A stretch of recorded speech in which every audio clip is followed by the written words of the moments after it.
Assalamualaikum warahmatullahi wabarakatuh. Kami dari kelompok 8 ingin mempresentasikan mengenai investasi saham, reksadana, dan suku dalam manajemen dan perencanaan keuangan syariah. Kami beranggotakan saya sendiri Reka Sahara dan Melawati Nur Hasana. Untuk yang pertama yaitu prosedur investasi. Bagaimana cara investasi di saham, reksadana, dan suku. Ini akan dijelaskan oleh Mela. Yang pertama, cara mendaftarkan saham yaitu pilih perusahaan sekuritas. Cara investasi saham dimulai dengan memilih perusahaan sekuritas untuk membuka rekening efek dan rekening dana nasabah atau RDN. Rekening efek atau rekening saham digunakan untuk menyimpan saham yang kamu miliki. Sementara itu, RDN digunakan sebagai rekening untuk menyimpan uang yang ditransaksikan untuk jual beli saham. Next. Yang kedua, sertakan dokumen yang disyaratkan. Dokumen itu berupa KTP, NPWP, fotokopi buku tabungan, materai 6.000. Berkas-berkas ini harus dikirimkan beserta formulir pendaftaran ke kantor perusahaan sekuritas. Setelah itu, permohonan RDN dan rekening efekmu akan diproses. Lalu setor dana ke RDN. Langkah ketiga dalam cara investasi saham adalah menyetor dana ke rekening dana nasabah yang memiliki SID. Lalu unduh aplikasi untuk beli saham. Langkah selanjutnya itu unduh dan pasang aplikasi untuk beli saham di smartphone atau desktop. Kamu bisa mengunduh aplikasi trading saham yang tersedia di Google Play Store atau Apple Store. Semua sekuritas pasti memiliki aplikasi ini yang memudahkan nasabahnya untuk membeli dan menjual saham. Lalu yang selanjutnya, transaksi saham. Perlu dicatat, pasar saham hanya melayani pembelian dan penjualan dari hari Senin sampai Jumat. Untuk sesi 1 berlangsung pada pukul 9 hingga 12. Sementara itu sesi 2 berlangsung pada pukul 13.30 hingga 16.00. Hanya saja ketika hari Jumat dimulai pukul 14.00. Next. Ada beberapa istilah yang harus kamu ketahui seputar transaksi saham, yaitu buy and sell merupakan menu untuk melakukan pembelian dan penjualan saham. Baik menjual atau membeli, kamu akan diminta memasukkan jumlah lot yang ingin dijual serta harganya. Jika kamu ingin membeli di harga di bawah harga pasaran saat itu, masukkan saja nominal harganya di kolom. Ketika ada investor lain yang membeli atau menjual saham incaranmu dengan harga yang kamu masukkan, maka saham itu langsung masuk ke dalam portofoliomu. Istilah yang selanjutnya yaitu bid and offer. Ada banyak penjual yang menetapkan harga tinggi dan pembeli yang ingin menawar dengan harga murah. Jika kamu memang ingin menunggu dan membeli di harga murah, harga penawaranmu akan masuk kolom bid. Sementara itu, jika ingin langsung dapat sahamnya, beli saja dengan harga yang tertera di kolom offer. Selanjutnya itu cara mendaftarkan reksadana. Pertama, tentukan dulu platform investasi reksadana mana yang akan digunakan. Pilih platform reksadana online yang menjual beragam produk reksadana dari banyak manajer investasi. Jadi banyak pilihannya. Contohnya ada Bareksa, iPod Fund, Bukalapak, dan Tokopedia. Yang kedua, pahami macam-macam reksadananya. Macam-macam reksadana itu ada reksadana pasar uang, alokasi investasi reksadana pasar uang, alokasi investasi reksadana pasar uang seluruhnya ditempatkan pada instrumen pasar uang, antara lain deposito berjangka, sertifikat Bank Indonesia atau SBI, surat berharga pasar uang, dan obligasi. Keunggulannya yaitu reksadana pasar uang memiliki risiko yang relatif sangat rendah dari sisi default, berkurangnya nilai aktiva bersih atau NAB. Yang kedua itu bisa mulai investasi reksadana pasar modal dengan modal 100.000.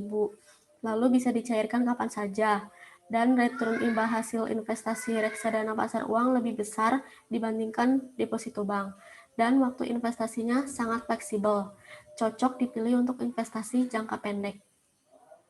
Yang kedua itu ada reksadana pendapatan tetap.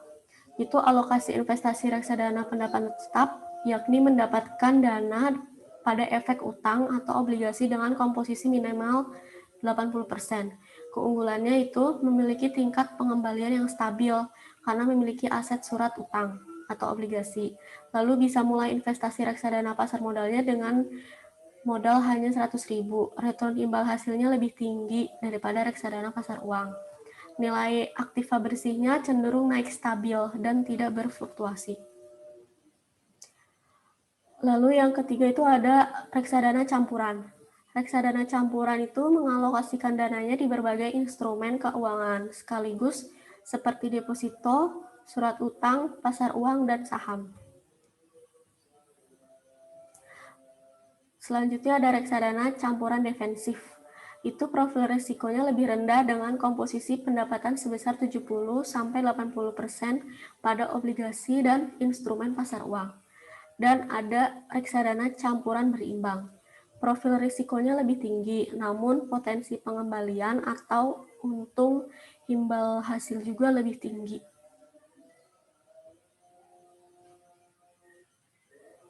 Next. Lalu ada reksadana campuran dinamis.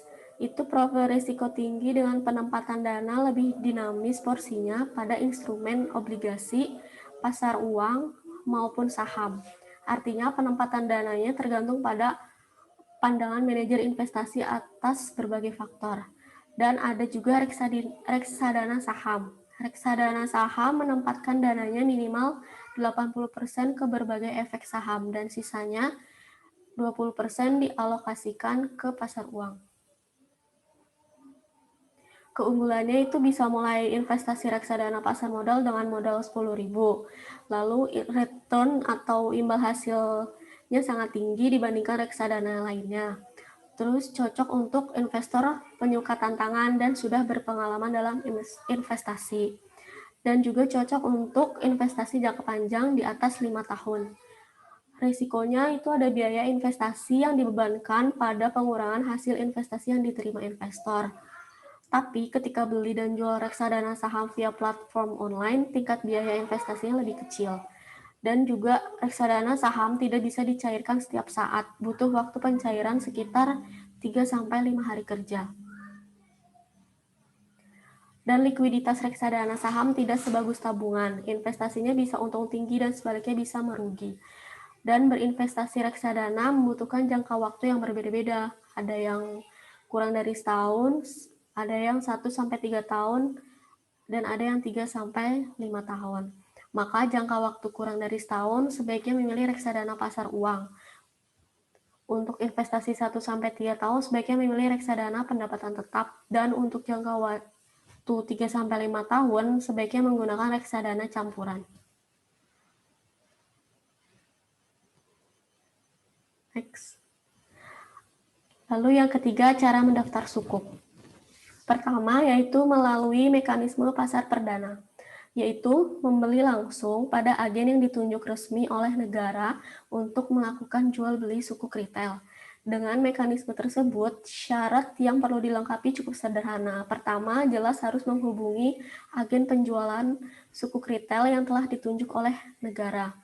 Lalu selanjutnya juga mengisi formulir sebagaimana yang telah disediakan oleh agen penjual suku retail dan melampirkan persyaratan data diri, yaitu seperti contohnya KTP yang diperlukan oleh pihak keagenan.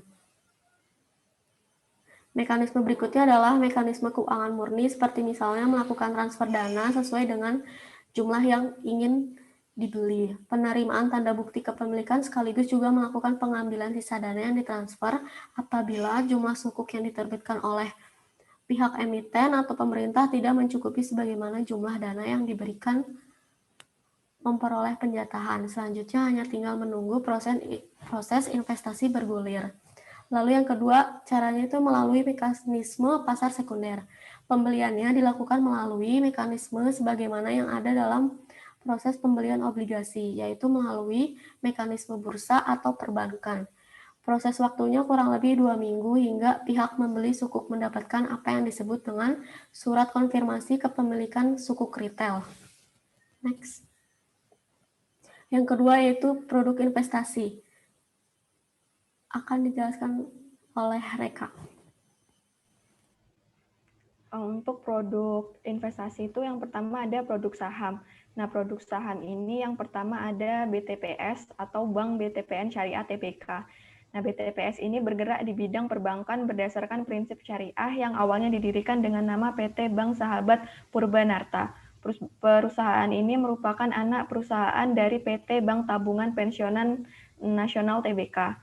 Kemudian yang kedua ada Jakarta Islamic Index atau JII. Merupakan indeks saham syariah yang pertama kali diluncurkan di pasar modal Indonesia. Konstituen JII hanya terdiri dari 30 saham syariah paling liquid yang tercatat di BEI. Kemudian yang terakhir ada yang ketiga ada MNCN, Jasa Marga Tbk. Perusahaan yang bergerak di industri media konten dan memiliki dan media berbasis iklan terutama penyiaran saluran televisi. Perusahaan resmi mencatatkan saham perdananya di BEI pada tahun 2007 dan sahamnya terhitung liquid dan memiliki tren peningkatan signifikan dari tahun ke tahun. Kemudian yang kedua ada produk reksadana. Produk reksadana ini yang pertama yaitu Manulife Syariah Sektoral Amanah Kelas A. Bertujuan untuk menghasilkan peningkatan modal dengan berinvestasi pada saham sesuai dengan prinsip syariah. Kemudian yang kedua ada Mandiri Investasi Atraktif Syariah, memberikan nilai investasi jangka panjang yang menarik melalui investasi pada efek syariah bersifat ekuitas. Dan yang ketiga ada Trim Syariah Saham, reksadana syariah jenis saham yang bertujuan untuk mempertahankan investasi awal dan memperoleh pertumbuhan nilai investasi yang optimal dalam jangka panjang dengan prinsip syariah di pasar modal melalui investasi dalam efek syariah yang tercantum dalam daftar efek syariah yang ditetapkan oleh OJK. Kemudian yang terakhir ada produk suku. Produk suku ini yang pertama yaitu suku tabungan, yaitu merupakan jenis SBN untuk masyarakat retail yang dikelola dengan prinsip syariah. Nah, sifatnya itu mirip dengan tabungan atau deposito bank, tetapi uang kita digunakan untuk membiayai proyek hijau pemerintah dengan jangka waktu sekitar 2 tahun. Kemudian yang kedua ada suku retail. Nah, suku retail ini diterbitkan menggunakan struktur akad ijarah, asset to be list. Dana hasil penerbitan akan digunakan untuk kegiatan investasi berupa pembelian hak manfaat barang milik negara untuk disewakan kepada pemerintah, serta pengadaan proyek untuk disewakan kepada pemerintah. Kemudian yang ketiga ada kelebihan dan kekurangan yang akan dijelaskan oleh Mela. Kelebihan dan kekurangan dari saham, sukuk, dan reksadana. Kelebihan saham yaitu dia dividen, capital gain. Kekurangan saham itu perusahaannya bisa dihapus dari bursa, suspensi saham, non-liquid, dan capital loss. Lalu kelebihan sukuk itu membantu pembangunan negara. Return-nya langsung masuk ke rekening kita. Risiko investasinya lebih kecil. Kekurangan sukuk itu risiko gagal bayar, risiko likuiditas, risiko pasar uang. Reksadana kelebihannya itu manajer investasi, ada manajer investasinya. Terus keuntungannya cenderung stabil. Dan kekurangannya itu risiko investasinya kecil. Next. Analisis risiko yang akan dijelaskan oleh Reka.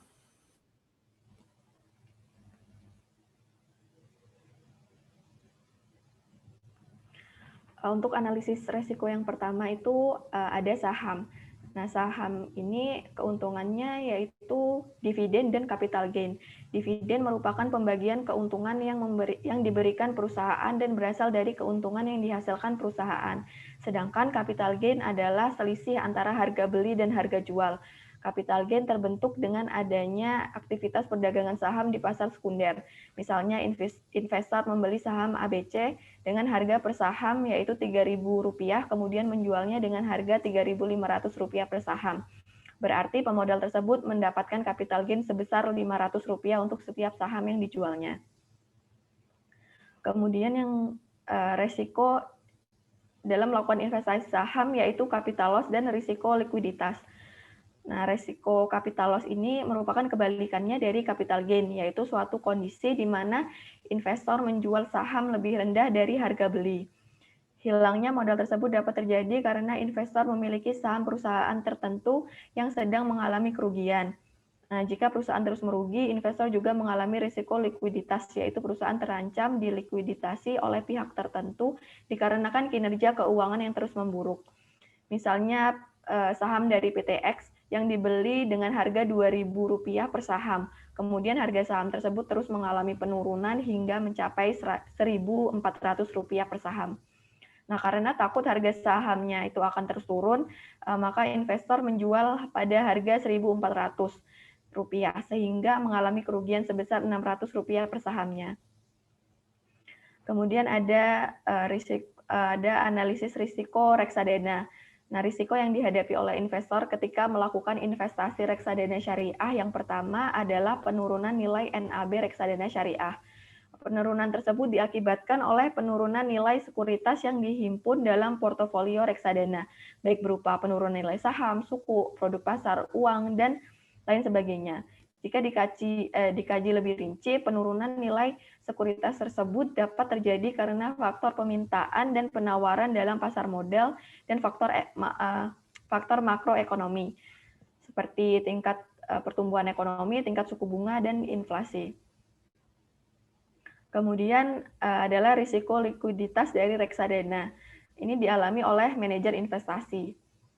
Risiko likuiditas ini terjadi apabila investor reksadana syariah memilih untuk menjual kembali sejumlah unit reksadana syariah yang dimiliki.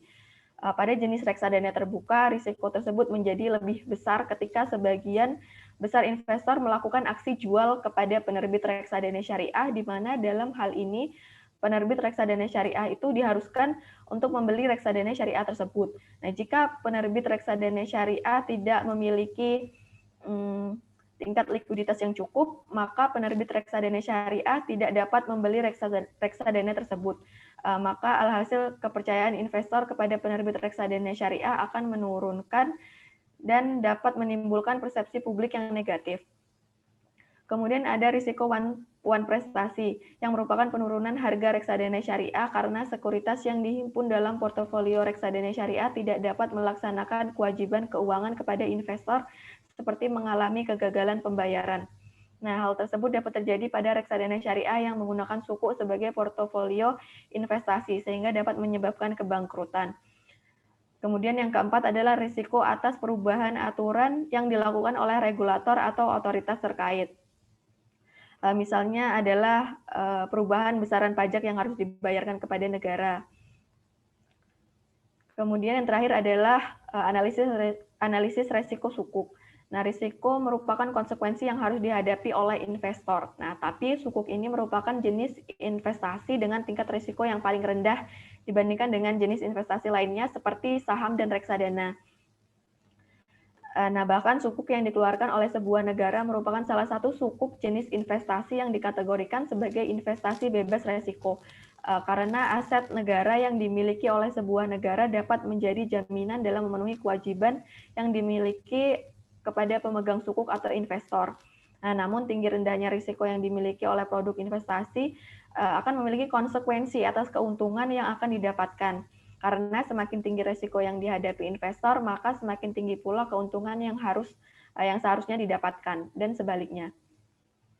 Untuk risiko keuangan yang mungkin dihadapi oleh investor saat membeli investasi sukuk adalah sebagai berikut, yaitu yang pertama risiko kredit.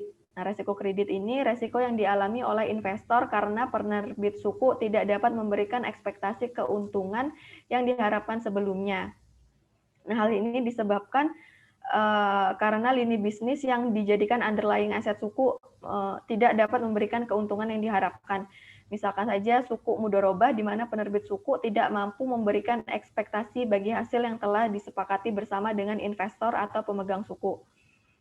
Kemudian yang kedua ada resiko likuiditas. Resiko likuiditas ini merupakan risiko yang terjadi karena investor atau pemegang suku tidak mampu menjual aset suku yang dimiliki dengan cepat. Kemudian yang selanjutnya adalah dengan adanya investor atau pemegang suku seringkali harus menjual suku kepada investor lain dengan harga yang lebih rendah sehingga keuntungan yang diperoleh investor atau pemegang suku pun dimungkinkan akan berkurang. Kemudian yang selanjutnya ada resiko pasar. Resiko pasar ini dipengaruhi oleh tingkat permintaan dan penawaran di dalam pasar.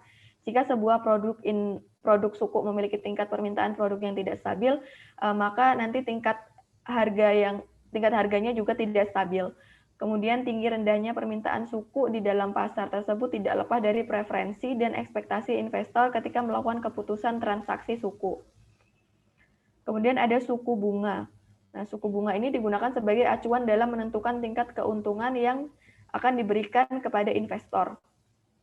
Selain itu, penerbit suku juga seringkali menggunakan acuan tingkat suku bunga tersebut agar dapat memberikan informasi yang lebih mudah kepada investor dalam membandingkan antara suku dan surat utang konvensional, mengingat kondisi keuangan syariah di Indonesia masih berada dalam ekosistem keuangan yang konvensional. Nah, maka turun naiknya tingkat suku bunga yang ditetapkan oleh Bank Sentral ini akan mempengaruhi proses investasi suku, karena hal tersebut mengisyaratkan terjadinya perubahan perhitungan investasi karena adanya perubahan acuan. Kemudian ada inflasi. Nah, resiko inflasi ini yaitu tingginya tingkat inflasi di suatu wilayah tertentu akan mengurangi tingkat keuntungan dalam produk suku. Semakin panjang tingkat maturity yang dimiliki, maka semakin besar tingkat inflasi yang akan dihadapi oleh investor suku, dan hal tersebut dapat terjadi pada kondisi yang sebaliknya yang akan menjadi pertimbangan investor dalam menentukan keputusan investasi. Nah, misalkan jika sebuah produk investasi suku dengan akad musyarakah memiliki tingkat keuntungan yang diharapkan sebanyak 8% dan di wilayah yang sama tingkat inflasi mencapai 5%. Nah, maka keuntungan real yang dimiliki oleh investor akan tersebut adalah sebanyak 3%. Nah, kemudian yang selanjutnya ada risiko perubahan nilai mata uang. Nah, ini terjadi ketika nilai perubahan mata uang tertentu terhadap mata uang negara lain. Bagi pemegang suku yang memiliki portofolio investasi suku yang dinilai dengan nilai mata uang asing, hal ini tentunya mempengaruhi tingkat keuntungan investasi yang akan diperoleh. Jika mata uang dalam negeri mengalami depresiasi, maka pemegang sukuk yang melakukan investasi sukuk di luar negeri akan mendapatkan keuntungan yang lebih besar dalam bentuk mata uang dalam negeri setelah melakukan konversi mata uang luar negeri terhadap mata uang dalam negeri. Nah, dan begitu juga sebaliknya. Sekian presentasi dari kami, kurang dan lebihnya kami mohon maaf. Wassalamualaikum warahmatullahi wabarakatuh.